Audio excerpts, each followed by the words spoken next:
I am an alter. I don't actually exist in the way that I thought I did. I share a body with 8 other people. It's just figments of my imagination. It's overactive imagination. None of it's real. You know, the specialist, you know, made it all up. It's not real. It is real. It's not real. Still in denial.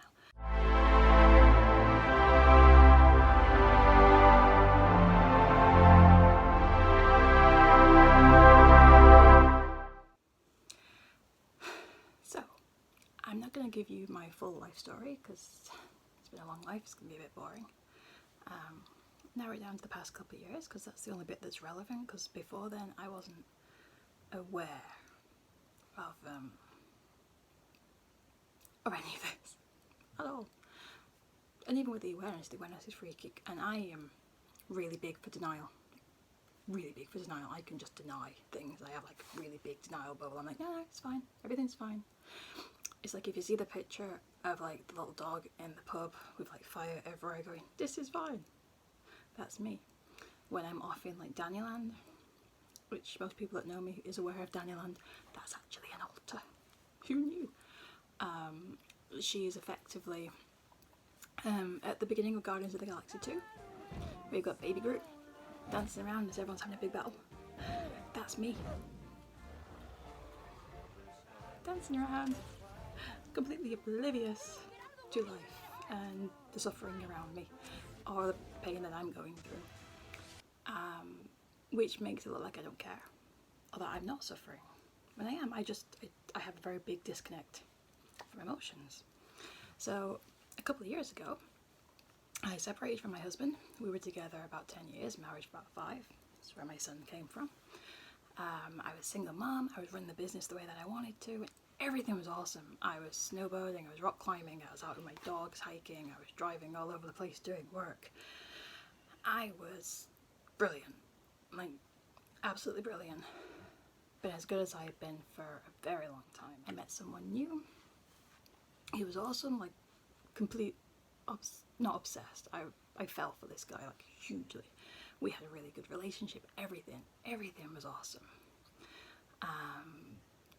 We had a little incident early on where he brought something round. I got a little bit freaked out and I was like, don't know where that came from. I was like shaking and stuff over this thing. Triggered me for some reason. No idea what at the time. I was like, okay, clearly I've got some history there, but didn't know it. Didn't really look into it much further, just kind of passed it off as, you know, something happened in my past, but I had no real memory of it, so we didn't worry too much about that. Things were that fun. A few months after that, I started to get really sick, and I would pass out. I would get really fatigued, and just really dizzy, really lightheaded. I would then just pass out, and I struggled to life.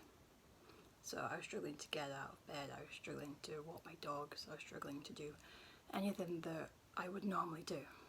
My work in particular, and I love my work, I love it so much. So that was difficult. So we struggled a little bit there as we were trying to figure out what was going on, you know. New relationship, chronic health condition, you know, what's going on here. I was then diagnosed with what's called neurocardiogenic syncope. Brain and my heart don't communicate very well, leads to me passing out the longer I'm upright for. It's manageable. So for the past 2 and a bit years, I will get really fatigued, I'll pass out, so my work has had to reduce. I've had to change my living circumstances completely. So this was obviously having an effect on my mental health. All my normal coping strategies of the exercise and do my own thing and working especially, a lot of my coping mechanisms were surrounded by my work.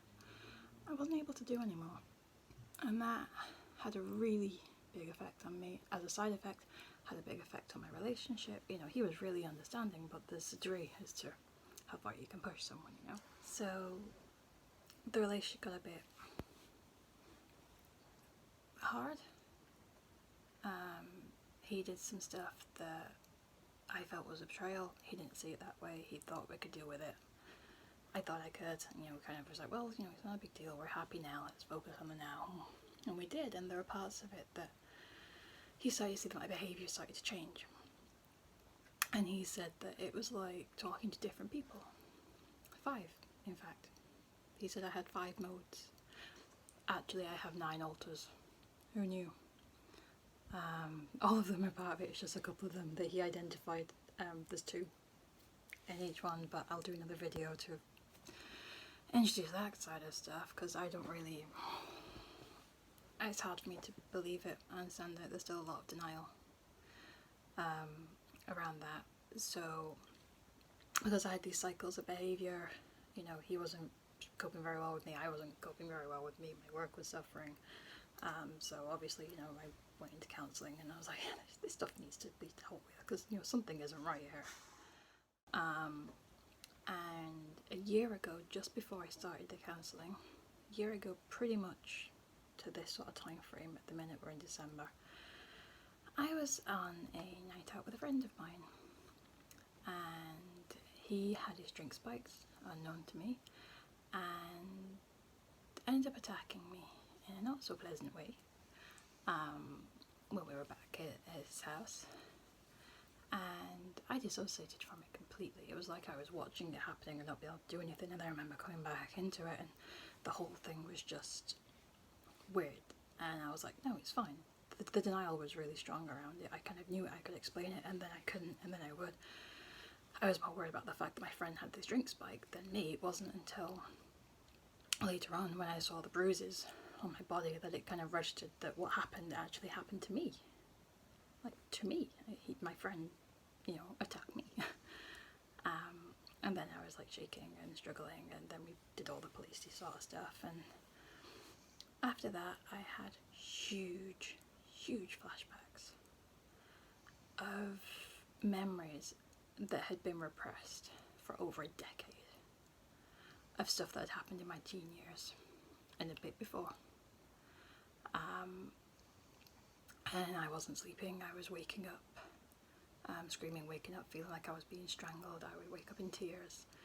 I was shaking, I wasn't functioning very well, I was blacking out, I was coming to. I would find myself waking up in different parts of the house, not knowing how I got there, why I was there. I would come back into my room and I would find that the medication had been laid out for me. I would have overdose histories on my laptop, and I wasn't feeling suicidal. I was depressed, I was really depressed, you know, I was low. The lowest I had been for a long time. I didn't think I was feeling suicidal, and clearly part of me was. And it was terrifying me. I was like, I don't know what's going on. My relationship was breaking down at the point as well. And he was struggling a lot at the time, and I couldn't be there for him in the way that he needed me to be, because I was split, I was gone. That relationship had a lot of parallels to the past trauma that I'd mentioned and all the flashbacks, so a lot of my unpredictable behaviour throughout that was due to me having flashbacks or emotional flashbacks and triggers from previous trauma earlier on that I didn't know about, he didn't know about.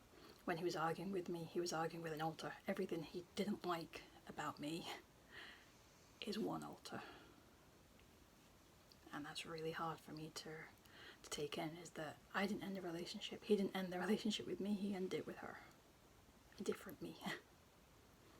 But you know, these things happen. So I was in counselling. It took 9 months to get there, as I said.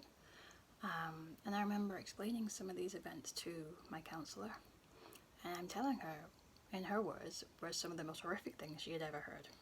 And I was like, you know, it's like a mind map of all this stuff that had happened. And she was like, do you realise that you have said all of this and there is not an ounce of emotion in your face as you're telling me this? And I was like, well, it's in the past, you know, it's done, you've dealt with it. And she's like, that's what you think? I was like, okay, explain to me, you know, words of wisdom. And she was like, okay, when you think of emotion, she's like, where do you feel it? And I was like, I don't understand the question. What do you mean, where do I feel emotion? And she's like, well, do you feel it in your head? Do you feel it in your heart, in your stomach? She's like, do you feel sick or nauseous with it and stuff? And I'm like, nope, don't do the emotion thing very well. Like, I get irritable, I get upset. I don't cry. It's rare that I ever cry. I always said that kind of leak, you know, my eyes all water. It's rare that I ever get like the emotional side of it. I was like, if you do get emotional, I was like, it's like pressure in my head and then it goes. She's like, She's like, never anywhere else? I was like, no. She's like, most people will feel sick or, you know, they'll feel like pain in their chest. And I'm like, nope, never had that. I feel it now. I'm more connected now. My God, some of the pain is really painful. And she was like, okay, you're not very connected to your body. She's like, you dissociate a lot when you're here. And I was like, I dissociate? Okay, what's that? So she explained a little bit, and then me being the scientist that I am was like, I would like to research this. So it turned out there's 4 dissociative disorders. They're a bit of spectrum, which I'm going to go into in a different video. As I'm reading that, going, okay, there's definitely a dissociative thing here. I've always said that I've had different parts and that I can be like different people, and I've always kind of gone off to Danni land and my emotions don't regulate the same way, and you know, sometimes I feel very different to how I normally would be, and you know, if I'm off in work mode, I feel very differently, and I think differently to how I would be when I'm off in like Danni land sort of mode, and when I'm more kind of calm and chilled out. I was like, okay, some of this is making sense. I don't think I actually have different personalities though. I didn't quite understand. Sorry, I didn't quite understand what that meant. This is what your brain is supposed to do. So yeah. After that, I then reached out to Pods Online, who put me in touch with some local specialists in DID.